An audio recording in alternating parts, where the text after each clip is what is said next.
안녕하세요. 정보센터 989 김동수입니다. 정보센터 989 세종 공론은 각자의 관점을 기준으로 이견을 좁혀보는 공동체 공론의 장이 되고자 합니다. 오늘은 제22대 국회의원 선거 세종을 지역 기호 1번 더불어민주당 강준현 후보를 초청해 출마의 변을 들어보는 시간을 갖겠습니다. 다른 당 후보에게도 동일한 시간 기준으로 동등한 기회를 제공하고자 합니다. 이를 통해 유권자의 알 권리가 신장되기를 희망합니다. 강준현 후보님 나오셨습니다. 안녕하세요. 네, 반갑습니다. 안녕하세요. 예. 현역 국회의원이자 더불어민주당 세종을 국회의원 후보 강준현 시민 여러분께 인사 올리겠습니다. 반갑습니다. 네. 오늘 아침에도 아침에 비가 왔는데 어떻습니까? 우비 있고 네. 비가 많이 오더라고요. 예. 네, 그럼에도 불구하고 약 1시간가량 시민들께 인사드렸습니다. 네, 예. 수고하셨습니다. 지금 우리가 21대 국회의원으로 지금 현재 계시고요. 당선돼서 국회에서 처음 입성해서 활동하셨습니다. 어떤 일을 하셨습니까?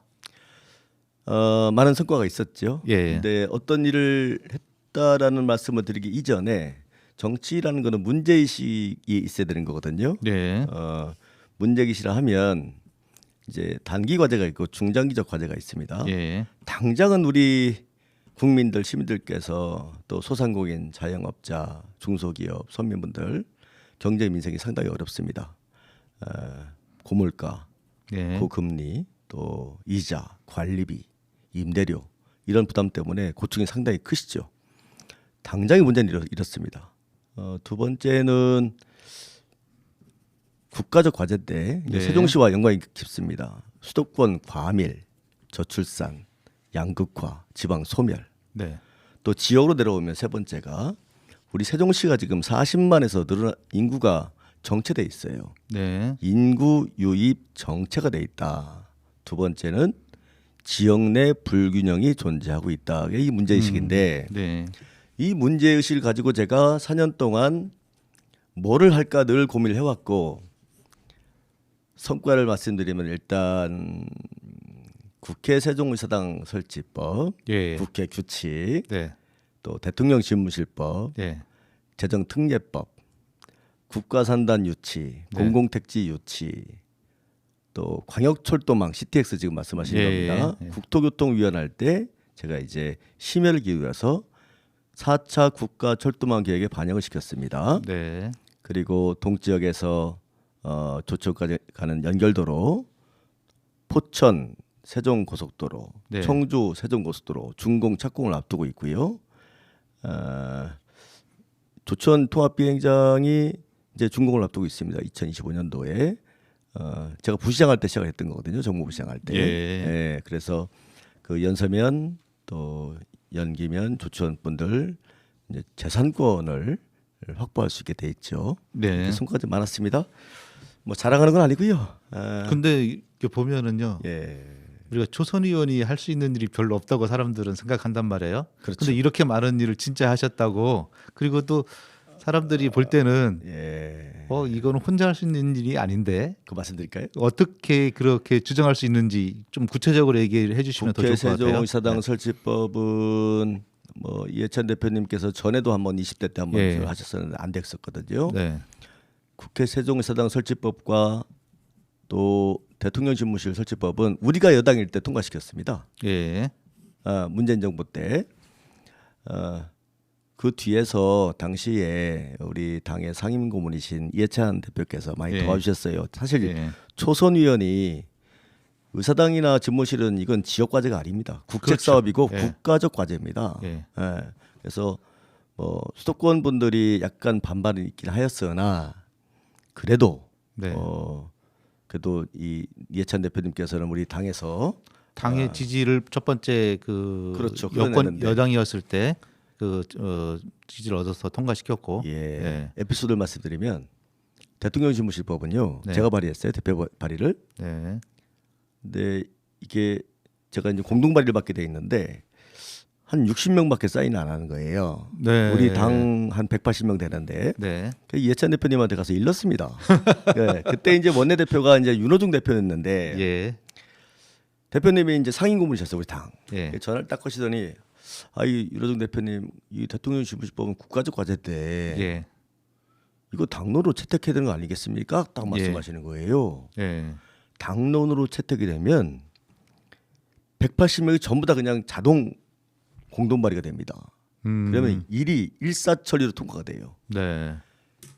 한 국회의원이 당에서 당론 채택되는 법을 만들기가 쉽지 않습니다. 예. 예. 보통 국회의원들 그렇죠. 예. 없어요. 그 당론으로 채택이 됐습니다. 의원총회에서. 그러자마자 이게 한 3, 4개월 만에 그냥 장애 없이 다 예. 통과가 됐습니다. 이게 에피소드. 그러면은 초선 의원으로서 다른 국회의원들의 동의를 얻어내는 부분들을 예. 그동안에 같이 정치적 노선을 함께했던 이해찬 의원의 도움을 얻어서 예. 그런 일들을 통과시킬 수 있는 정치력을 발휘했다 이렇게 보시면 그렇죠. 보면 됩니까? 제가 일렀습니다. 아, 예. 60명밖에 안 하시던데요. 예. 그랬더니 180명이 그냥 공동발의를 다 해준 거죠. 대통령 집무실은. 예. 예. 그게 정치 아닌가? 그렇죠. 아닐까? 예. 그리고 세종의사당도 제가 심사를 했는데 네. 국회 운영위원을 해가지고 당시에 그 조문을 합의를 본 게 누구랑 했냐? 지금의 이제 전 기재부 부총리 추경호. 예, 가 그때 당시 간사였습니다. 예. 국회 세종의사당 설치법 통과시킬 때 이게 조문을 어떻게 할 거냐. 저는 이제 그 안에 국회 분원이란 말을 안 넣고 싶었었어요. 네, 네, 네. 어. 네. 그렇죠. 네. 근데 자꾸 이제 그때 당시 야당이었죠. 네. 국민의힘은 그걸 국회 분원을 꼭 넣으려고 그래요. 그 마지막에 이제 합의를 어떻게 봤냐면 뭐 이하 이제 분원을 세종시에 국회 분원을 둔다 해놓고 가로 열고 이하 국회 세종의사당이라고 한다 이렇게 합의를 본 거예요. 약간 좀 비껴갔네요. 좀 비껴갔죠. 서로의 합의, 예, 합의에 예. 의해서. 예, 예. 아, 이거 그 영리한 키워드라고 생각합니다. 그래서 추경호 네. 지금 이제 국힘 전 부총리하고는 지금도 그 심사했을 때 기억이 생생합니다. 예. 그러면은 지역민들이 환영했었던 어떤 그 국회 의정 활동에서의 보람이랄까요? 이런 것들은 어떤 것들이 있다고 봐야 될까요? 보람이요? 예. 보람은 열망했던 이제 다 됐으니까 지금은 시민들 머릿속에서 잊혀지는 것 같은데 의사당이나 국가산단이나 대통령 집무실법이나 재정특례도 제가 2차례 연장시켜서 5,600억을 예. 지금 확보했습니다. 세수 문제가 네, 5,600억. 부분이죠. 예. 근데 아시잖아요. 얼마 전에 저 윤석열 정부가 네. 우리 지방 재정 교부금 예. 이거를 2천억을 삭감했습니다. 예, 뭐 우리 교육감님 1인 시위도 하고 예. 그랬어요. 예. 뭐 이렇게 하여튼 뭐 이 얘기는 뭐 다른 예. 뭐 차치하고 그렇게 여러 가지 성과를 내면서 하나하나 법이 통과되거나 사업이 유치됐을 때는 그 보람이라는 거는 우리 아마 잘 모르실 거예요. 굉장히 뭐 희열을 느끼고 막 보람도 느끼고 제가 그 단원 행사에서 기억나는 것 중에 하나는 우리 의원님 그 인사말을 짧게 하시더라고요. 인사말은 길게 하면 의도 먹습니다. 축사는 네. 절대 저 2, 3분을 넘기지 않습니다. 제가 그래서 가장 인상적인 그 인사말로 항상 기억합니다. 제가 부시장 할 때 예. 시장님이 앞에 나가서 연설하면은 축사하는데요. 예. 한 20분 하잖아요. 그럼 뒤에서 뭐라고 하시는지 아시죠? 그 광경을 많이 봤기 때문에 저는 네. 1분 이상을 잘 안 넘깁니다. 네. 그러면 지금 여러 가지로 정권 심판론들이 많이 나오고 있습니다. 그 이번에 그 출마하면서의 공약 사항으로 가장 대표적으로 생각하시는 건 어떤 것들이 있습니까? 공약은 우리 세종시 말씀하시는 거예요, 아니면은 윤석열 정권 심판 얘기했으니까 예, 예. 말씀드릴게요. 대한민국 위기죠. 네. 이렇게 어떤 위기랄까 구체적으로? 자, 예. 이렇게 경제가 무능한 정권을 보셨습니까? 지금 아까 말씀드렸지만은 우리 서민들 얘기하시는 거죠? 우리 서민들 지금 이자 부담이나 한계치에 와 있어요. 네. 코로나 때 장사 안 돼가지고 정책금융 대출 받으신 분이 계시는데 이분들이 그때는 2% 이렇게 3%에다가 지금 7, 8%입니다. 네. 또 장사가 되느냐? 소비 위축 때문에 지금 장사가 안 돼요. 예. 그러면은 한계치에 와 있는 거죠. 그러면은 이자 지원을 해주든가 네. 상한 유예를 해주든가 좀 해야 되지 않겠습니까? 근데 윤석열 정부는 지금 하는 게 부자들 세금 깎아주려 혈안돼 있습니다. 예. 초부자들 법인세 낮춰줬죠. 양도소득세 낮춰줬죠. 금투세를 또 폐지하겠다는 겁니다. 다 초부자입니다. 우리 대한민국 인구의 0.01%에 해당되는 사람한테만 깎아주겠다는 겁니다. 그래서 대기업이 지금 천조에 가까운 100대 대기업이 천조에 가까운 사내 유보금을 가지고 있습니다. 예.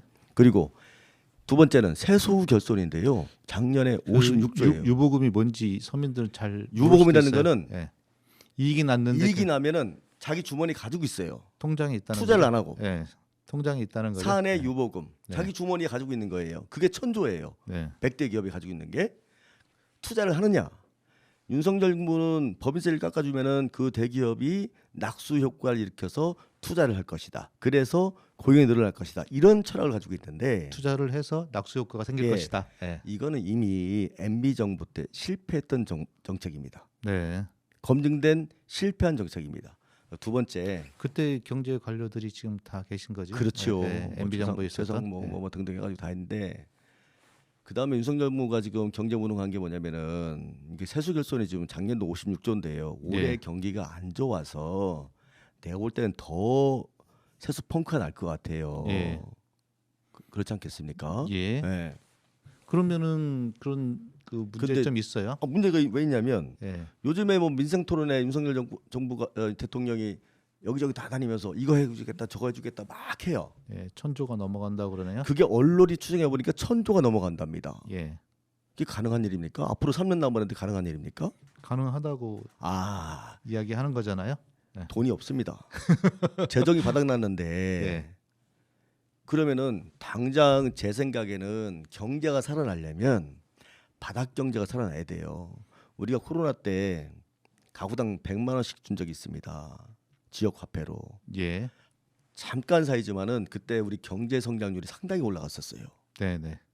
그래서 소비가 막 진작이 되고 하면 그렇게 해서 경제가 살아나는 거지. 제가 아는 제 친구 중에 가구점 하는 친구가 있었고 식당 하는 친구가 있었는데 식당이 잘 됐다고 얘기하고 가구를 많이 팔았다고 얘기를 하더라고요.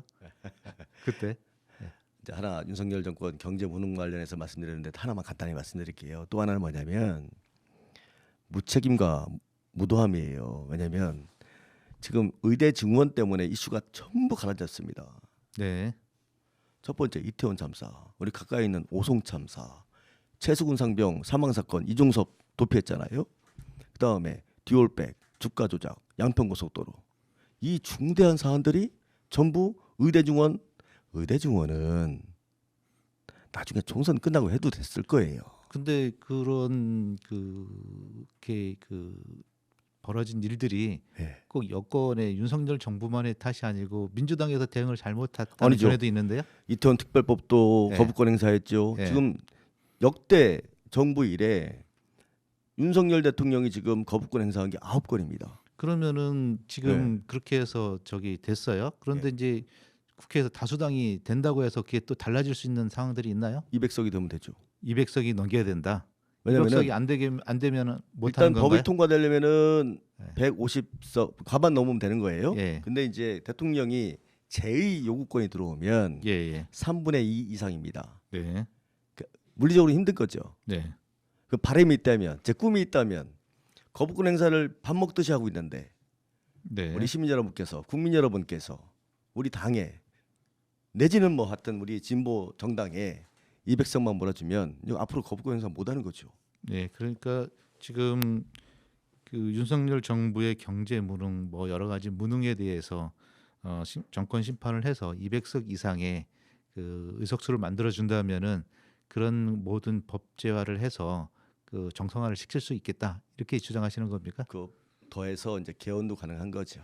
개헌도. 개헌도 가능합니다. 개헌해야 됩니다. 왜냐하면은 37년 묵은 헌법이거든요. 예. 그래서 헌법 전문, 그다음에 권력구조 개편, 네. 지방 분권, 우리 행정수도 명문화하는 것도 개헌을 통해서 해야 돼요.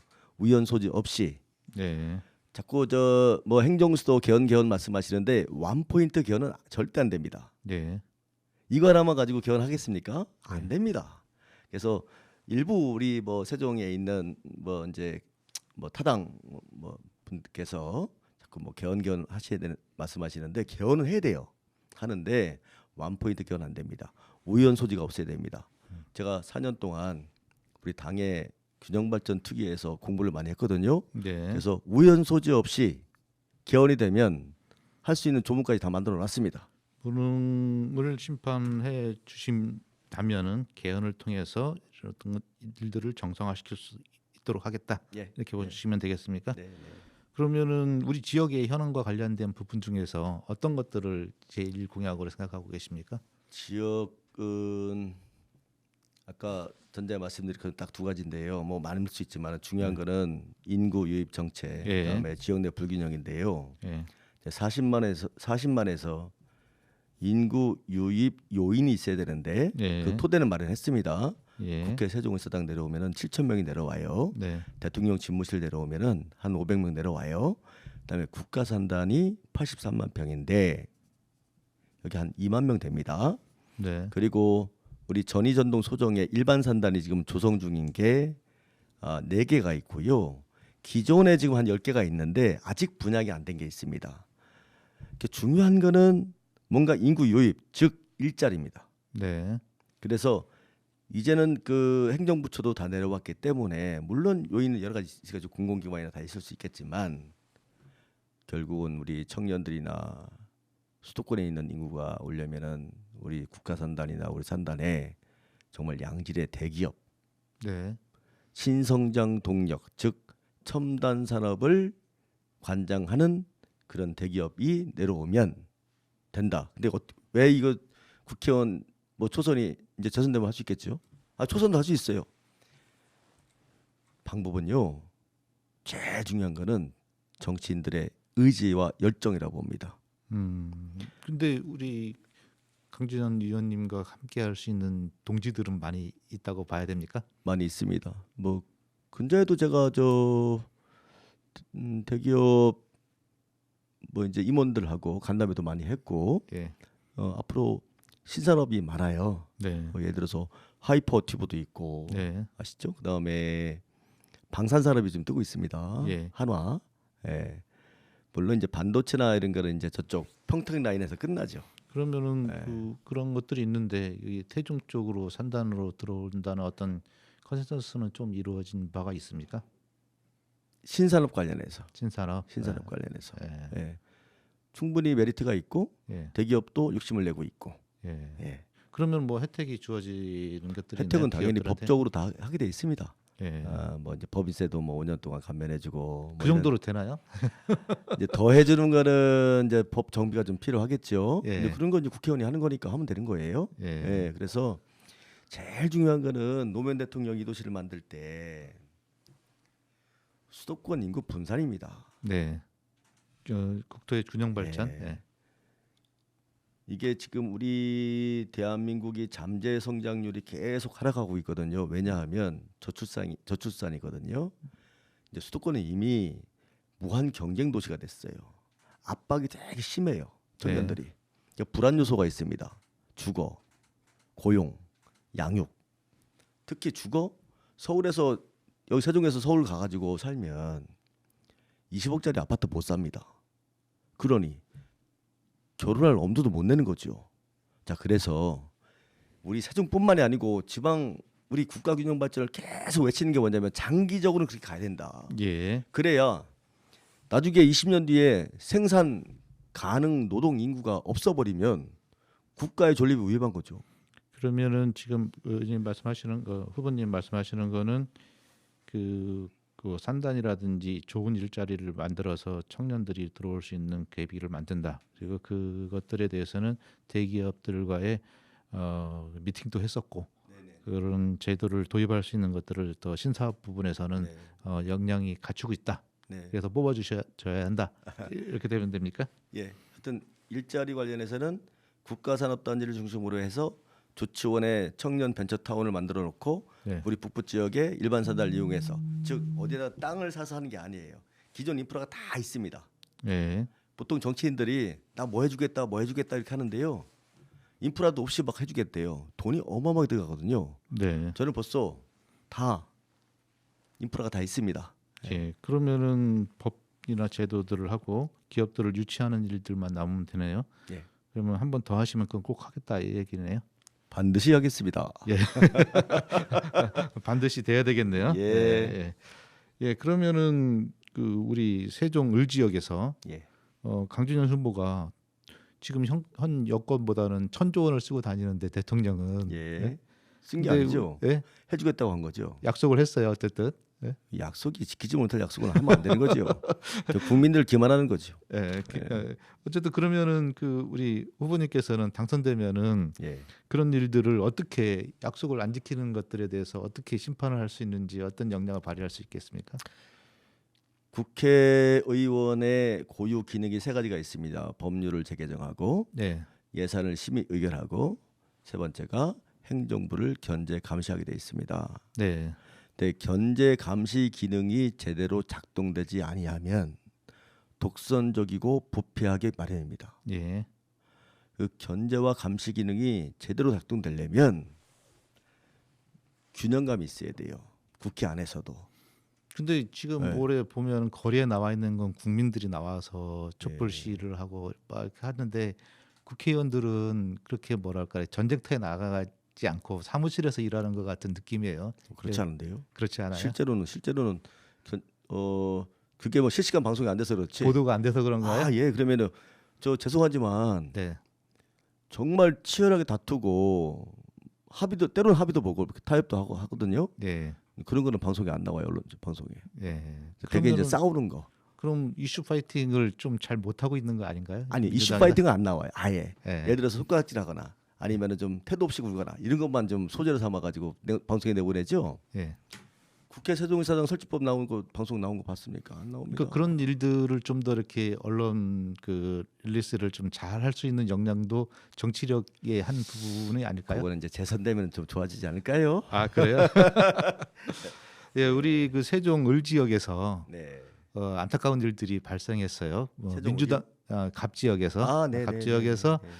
좀 민주당 입장에서 안타까운 일이 발생했는데 어떻게 생각하십니까? 일단 우리 민주당에서 네. 그 사안 관련해서 신속하고 명확하게 판단을 내려준 거에 대해서는 저도 아주 공감을 합니다. 네. 잘했다고 제가 평가합니다. 이제 24시간 만에 이제 처리를 했으니까요. 예. 두 번째는 좀 안타까운 일이지만은 그냥 개인의 일탈이다. 예. 우리 당 검증위원회 재산을 제출하게 돼 있는데 네. 일부 이제 재산 현황을 누락을 해서 신고를 한 거죠. 네.